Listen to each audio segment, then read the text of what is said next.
Hi guys, welcome back to ErebosGamingHD. So I believe this is part 3, and I've already done a fight, won on points, probably going to win on points again in all honesty, so we'll crack on with it in just a minute. I need to schedule a fight first, so we'll just head on to that now. Let's have a little nosy on, let's see what we got. Outside fighter, inside fighter.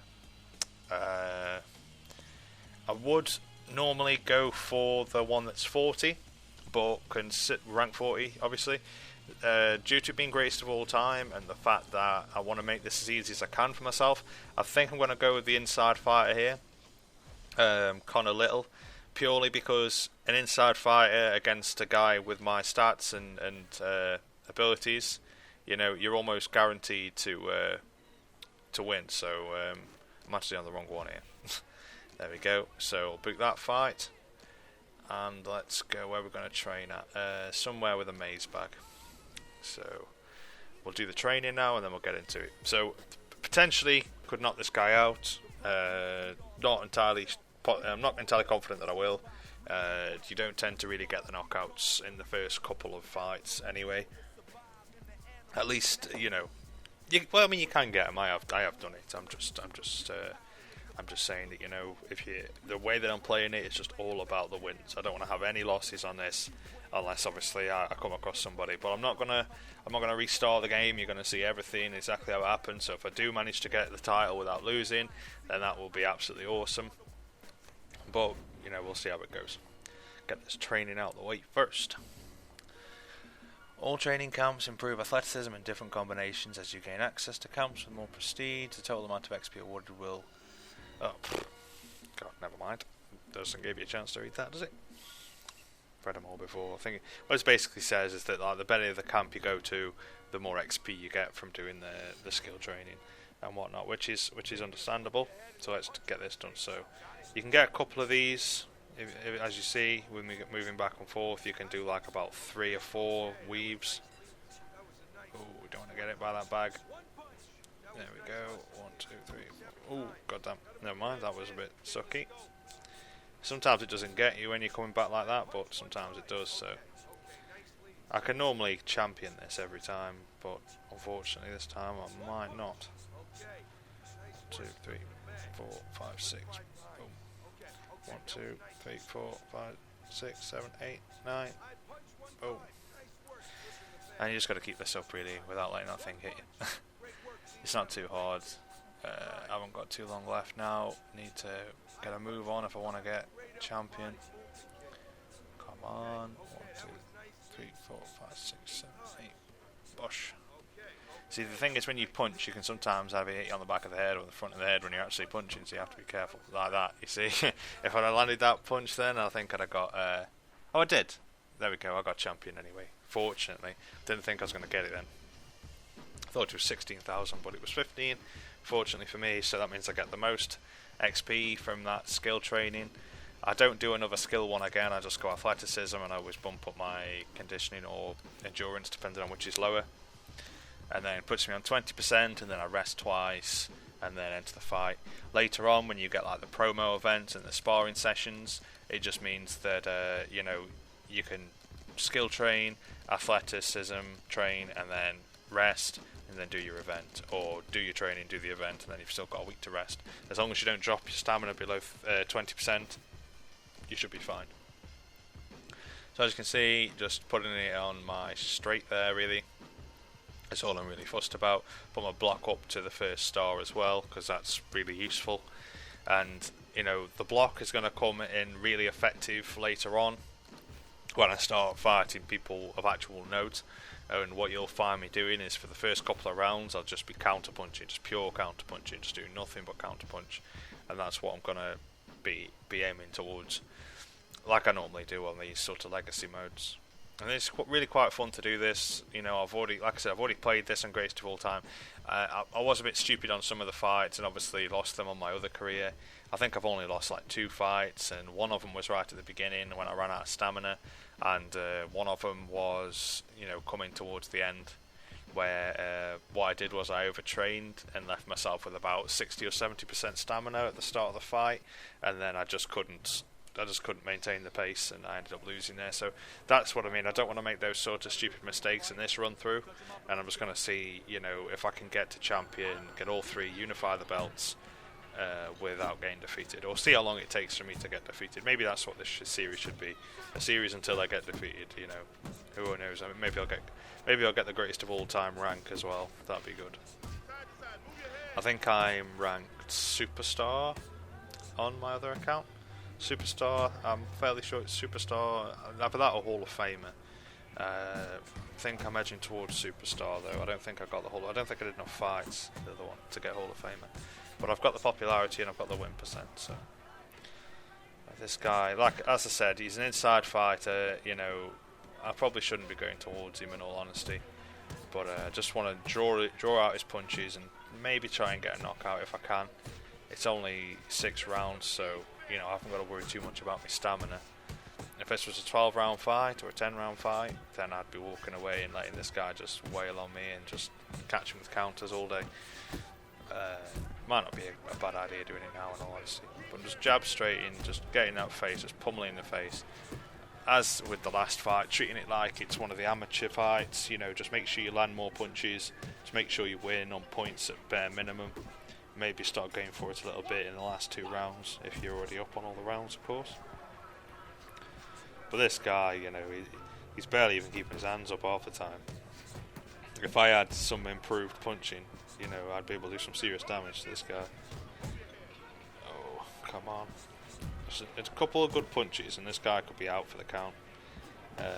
I've just got to sort of catch him as he's throwing his wild punches, and then I should be able to land like a nice juicy one on the chin. Maybe get him on critical stun, and then of course the rest will be history if I do it. Let's just see how it goes. I'm catching him with plenty of shots. There's no way I'm losing this round. Absolutely no way I'm losing this round. So let's see how this goes. Next round. In all fairness, our stamina is pretty much the same. I should expect. I've been throwing quite a bit, he has as well, but his health is significantly lower. In these sort of fights, you're guaranteed a knockout, and this is what I was saying in the other video. When you choose your fights and you're an outside fighter, pick an inside fighter and just don't let him get on the inside, then you're pretty much guaranteed the knockout.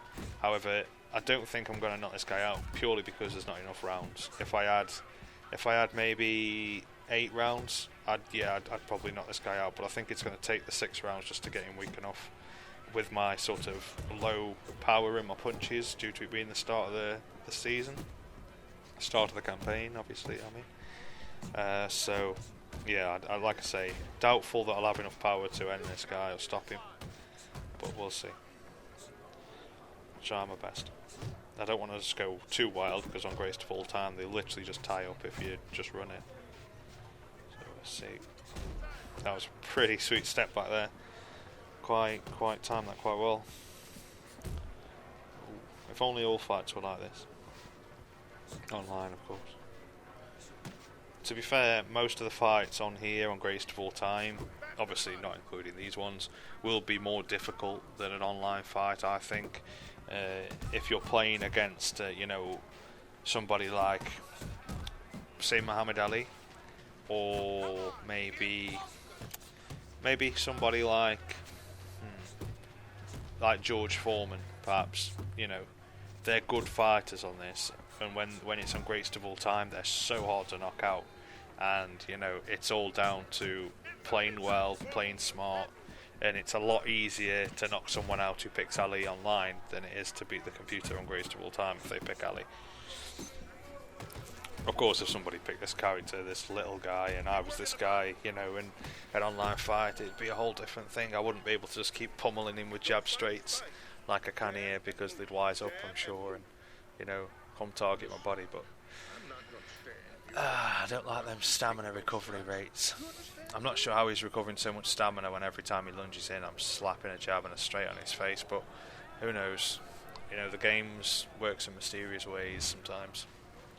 And look, in all fairness, even with his massive recovery, we're still reasonably similar on the stamina. I'm probably marginally lower, but that'll soon change. But I've got nothing off my health at all, and you know, he's obviously taken a bit of a beating.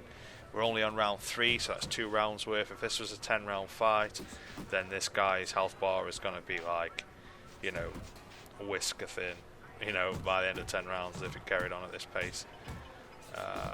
Probably I'm staying inside too much there, certainly staying inside too much. But I'm just trying to get the punches. There we go, that's what I was looking for. Let's see if I can get him down. Come on, don't regen health, don't regen health. He's going to regen, he's regenerating health, it's unreal. Okay, I should be able to still get him. Oh, that was a lovely punch. Look at his block is excellent.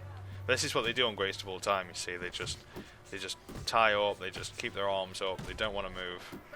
And then it leaves you in a situation like this where you've probably wasted loads of stamina just trying to get the knockdown. And you know, he ain't budging nowhere, he's back to full stamina again. And I've actually lost a little bit of health. So that wasn't great, in all fairness. I should have got the knockdown there, that was my fault. It's twice I've done that now. Probably just being a little over tentative, maybe, you know. What I need to be doing is jab straight in when they're in that sort of position. I won't make that mistake again. Me throwing the hooks and stuff when I'm close, it's probably not the most effective thing to do.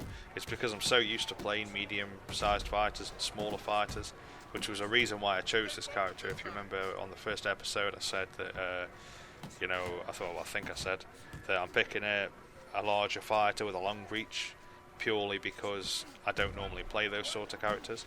The most I play is Muhammad Ali online every now and again, but I don't tend to play him like this sort of sim fighting. I tend to just exploit his powers, his strengths, sorry.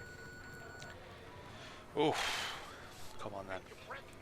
See, really crap recovery there from me, and now there's a big difference between our stamina levels. So the knockout is in doubt now, purely because I'm not going to be able to go as wild. So I'm just going to have to try and catch with a good counter. But as long as I keep jabbing his head, keeping him on the back foot, then there should be no problem. Don't ask me why I made my character bald either, by the way. I have no idea why I did that. I couldn't be bothered to pick a hairstyle. I was sick of seeing the different hairstyles, so I just thought, hey, I'll just pick this guy. Oh, cool, look at those punches. If this was real, look at him, he's keeping his hands down. It's atrocious. But then as soon as he gets a little bit low health, he just keeps his arms up. He can't even get his hands back quick enough. It's absolutely crazy. Bang. I'll try and get another one. Oh, bang. Come on now. Oh, I could have got a good counter there. That was a bit silly. So yeah, I've still got some of my bad habits of being an inside fighter. I still sort of try and fight on the inside, even though I haven't really got the sort of tools to do that sort of job. But I'm trying, and I don't know why I keep doing it. Oh, that was some nice little counters there. You know, a bit more power. He'd have been on his back, but look at that. Well, that's crazy. Just keeps his hands down. There we go. Right, come on. Jab straight. Jab, straight. There we go. Sit down.